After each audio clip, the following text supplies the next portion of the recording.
அனைவருக்கும் வணக்கம். இன்றைய உதாரண வீடியோவில் ஞாபக சக்தி குறைவான அமைப்பு எவ்வாறு இருக்கும், இரண்டாவதாக குழப்பவாதி சரியான முடிவெடுக்க முடியாமல் இருக்கின்ற குழப்பவாதி, மூன்றாவதாக காரகோபாவனாஸ்தி. இந்த மூன்று கண்டென்ட்டை ஒரே வீடியோவில் பார்க்கலாம். அதற்கு முன்னதாக, அதாவது என்னுடைய வீடியோவை சப்ஸ்கிரைப் செய்யாதவர்கள் முருகவேலஸ் வேதிக் அஸ்ட்ராலஜி எனும் என்னுடைய யூடியூப் சேனலை சப்ஸ்கிரைப் செய்து பயன்பெறுமாறு கேட்டுக்கொள்கிறேன். தனிப்பட்ட கட்டண ஆலோசனைக்கு என்னுடைய வாட்ஸ்அப் எண் வீடியோவிலே வரும். அது தொடர்பு கொண்டால் உரிய கட்டணத்தை செலுத்தி பலன் அறிந்து கொள்ளலாம். சரி, உதாரணம், ஒரு ஜாதகத்தில் பார்த்தீங்கன்னா புதன் நீசமானாலோ அல்லது பாபத்துவமானாலோ அவருக்கு ஞாபக சக்தி சற்று குறைவாக இருக்கும். சரியான அதை உடனே ஒவ்வொரு விஷயத்தையும் மறந்து விடுவார். அதே போல் சந்திரனை பாதிக்கப்பட்டால் அந்த ஜாதகர் குழப்பவாதி ஒரு மாதிரியான அழுத்தமான மனநிலைக்காரர் என்பதையும் நாம் அறியலாம். சரி, இந்த உதாரண வீடியோவில் விளக்கலாம். அதே போல் காரகோபாவனாஸ்தி என்பது காரகோபாவனாஸ்தியத்தில் தொடர்பு பெற்ற ராகு கேதுகள் கூட காரகோபாவனாஸ்தியை எடுத்து செய்வார்கள். காரகோபாவனாஸ்தி என்றாலே சகோதர விரயம் என்றால் சகோதரனால் விரயம், சகோதர பிரிவு, சகோதரனால் பிரச்சனை போன்ற அமைப்புகள் காரகோபாவனாஸ்தி தான் செய்யும். இந்த அமைப்பில் இந்த உதாரண ஜாதகம் 18/3/1985 6 AM அளவில் பிறந்திருக்கிற இந்த ஜாதகருக்கு கும்ப லக்னம், மகர ராசி, அவிட்ட நட்சத்திரம். இந்த ஜாதகருக்கு 2ஆம் இடத்தில் சூரியன், புதன், சுக்கிரன். அடுத்ததாக பார்த்தீங்கன்னா, அது 10ஆம் இடத்துல சனி, கேது, 11ஆம் இடத்துல குரு, சந்திரன், 9ஆம் இடத்துல கேது, 3ஆம் இடத்துல செவ்வாய், ராகு. இதுதான் இந்த ஜாதகத்தினுடைய கிரக நிலை. இந்த ஜாதகர் பிறந்தது செவ்வாய் திசையில் பிறந்திருக்கார். அடுத்து வந்தது ராகு திசை. ராகு திசையின் இறுதிப்பகுதியிலேயே இந்த ஜாதகருக்கு திருமணம் நடந்தது. ஏனென்று கேட்டால் ராகு வீரியஸ்தானாதிபதியின் தொடர்பை பெற்றுள்ளதால் ராகு திருமணத்தை நடத்தி வைத்தால். மேச ராகு ஓரளவு நல்ல பலன்களையும் செய்தது.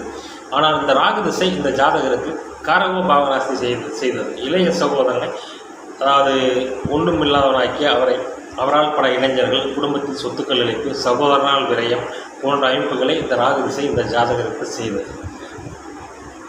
இதுதான் இந்த காரகோபாவனாஸ்தி ராகு கேதுகள் எடுத்து செய்யவில்லை. காரகர்கள் அந்த பாவத்தில் இருக்கும்போது அந்த பாவத்தை கெடுப்பார்கள் என்று இருக்கிறாங்க.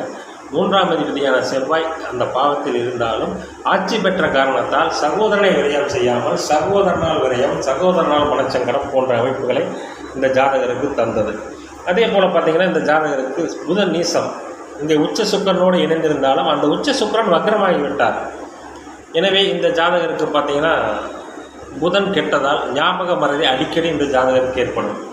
எதையுமே பார்த்திங்கன்னா சொன்ன 10 நிமிஷத்தில் மறந்துடுவார், பேசின விஷயத்தை மறந்துடுவார். அதாவது ஞாபக சக்தி என்பது இந்த ஜாதகருக்கு அறவே இல்லை.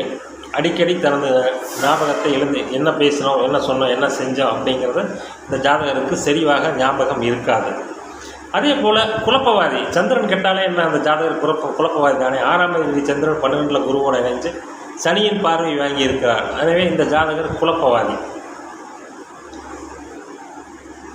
அதாவது சந்திரன் பாதிக்கப்படும் நிலையில் சரியாக முடிவெடுக்க முடியாமல் அடிக்கடி அந்த ஜாதகர் குழப்பத்தை ஏற்படுத்திக் கொள்வார், தனக்குத்தானே குழப்பத்தை ஏற்படுத்திக் கொள்வார். பேச்சிலும் பார்த்திங்கன்னா, அதாவது சொன்ன விஷயங்களை மறந்து நான் இப்படி சொன்னது வேறு மாதிரியாக இருக்கும், மறுபடியும் சொன்னது வேறு மாதிரியாக இருக்கும். இது மாதிரியான அதாவது மறதித்தன்மையும் குழப்பவாதிக்கும் காரணம் ஒரு ஜாதகத்தில் சந்திரனும் புதனும் கெடுவதே ஆகும்.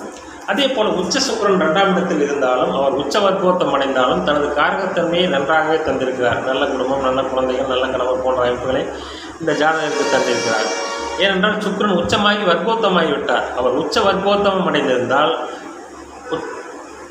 அங்கே புதனும் நீசமாகி இருப்பார். வக்ரமாகாமல் இருந்திருந்தால் நீசபங்கமாகி இருப்பார். காரகத்துவம் கிடைக்காமல் போயிருக்கும். 2 விதமான அமைப்புகளை நாம் இங்கே ஒப்பிட்டு பார்க்க வேண்டும். சென்ற வீடியோவில் கூட சொன்னேன், உச்ச வர்க்கோத்தமும் வக்ரமும் பெற்ற சுக்கிரன் தனது காரக இயல்பை தருவார் என்பது. அதுதான் இந்த ஜாதகத்திலையும் நடந்திருக்கிறது. அதே போல் 7ஆம் இடத்தை எந்த விதமான பாவங்கள் பார்க்காதாலும், சனி 10ஆம் இடத்தில் இருந்தாலும், கேதுவுடன் டிகிரி அடிப்படையில் இருப்பதால், லக்னாதிபதி வலுத்திருப்பதால் ஓரளவு நல்ல மேம்பட்ட நடுத்தர வர்க்க வாழ்க்கை இந்த ஜாதகருக்கு கிடைத்திருக்கிறது. பொதுவாகவே சுக்கிரன் நல்லா இருந்தாலும் என்ன சொகுசு வாழ்க்கையை இந்த ஜாதகர் விரும்பக்கூடியவர். அதே சமயத்தில் பேசுவதை மறதி பேசினாலும் இனிக்க பேசுவார். ஏனென்றால் 2ஆம் இடத்தில் சுக்கிரன் இருப்பவர் ஒருவருடைய பேச்சு என்பது இனிக்க இருக்கும். அதாவது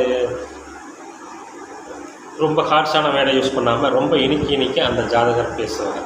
எனவே 3ஆம் இடத்தில் பாபத்துவமாக, அதாவது பகை நீசமாக இருக்கும் நிலையில் அவருடன் இணைந்தராக சகோதரனை விரயம் செய்வார். அதே போல சகோதரக்காரன் செவ்வாய் ஆட்சி பெற்று இருக்கும் நிலையில் அவருடன் இணைந்தராக சகோதரனால் விரயம், சகோதரனால் சங்கடங்கள், சகோதரனை பிரிதல் போன்ற அமைப்புகளை இந்த ஜாதகருக்கு தந்தவர். சந்திரன் கெட்டார். சந்திரன் என்னதான் குருவுடன் இருந்துதான் நீச குருவுடன் தான் இணைந்திருக்கிறார். அந்த சந்திரன் சனியின் பார்வையில் இருக்கிறார். சனியின் பார்வையின் வாங்கிய சந்திரன் குழப்ப வாய்த்தார். சந்திரன் கெட்டாலே மனோகாரகன் கெட்டாலே பார்த்தீங்கன்னா அந்த ஜாதகர் முடிவெடுக்க முடியாமல் திரும்புவார். புதனம் கெட்டால் புத்திசாலித்தனம், நிபுணத்துவம், அதாவது கிரிமினல் மைண்ட் என்று சொல்லுவோமே, சாத்தியமாக பேசுவார். அது இந்த ஜாதகருக்கு இருக்காது.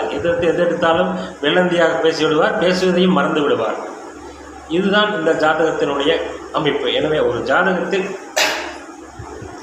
காரகோபாவனாஸ்தி என்றாலே அந்த கிரகம், அந்த காரக கிரகம் பாவத்துவமாக இருக்கும் நிலையிலோ அல்லது அவருடன் இந்த ராகு இணைய நிலையிலோ நடைபெறும். அதை காரகோபாவனாஸ்தி சகோதரனால் விரயம், சகோதரனே விரயம், இது போன்ற நிலைகளுக்கு இங்கே சகோதரனால் விரயத்தை ஏற்படுத்தி இருக்கிறது.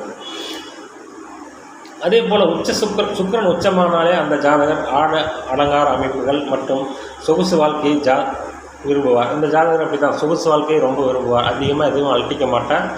மேலும் பார்த்தீங்கன்னா எப்பொழுதும் சொகுசாகவே இருக்கின்ற அமைப்பை இந்த ஜாதகர் பெற்றிருக்கிறார்.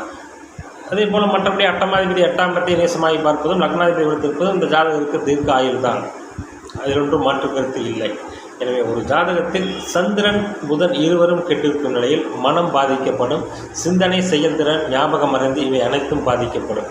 இங்கே கூடவே லக்னாதிபதியும் கெட்டு லக்னமும் பாதிக்கப்பட்டிருந்தால் அந்த ஜாதகர் குறைந்தபட்ச மனநோயாளி இருப்பார். அது இல்லை, லக்னாதிபதி வலுவாக இருக்கிறார், ராசியிலும் குரு இருக்கிறார் என்பதற்கிணங்க இந்த ஜாதகர் ஞாபக மறதி, குழப்பவாதி போன்ற அமைப்புகளை பெற்றிருக்கிறார். அதே சமயம் இந்த காரகோபாவனாஸ்தியும் இந்த ஜாதகத்தில் வேலை செய்கிறது என்பதற்காகத்தான் இந்த உதாரண ஜாதகத்தை நான் பதிவிட்டேன். நன்றி, வணக்கம்.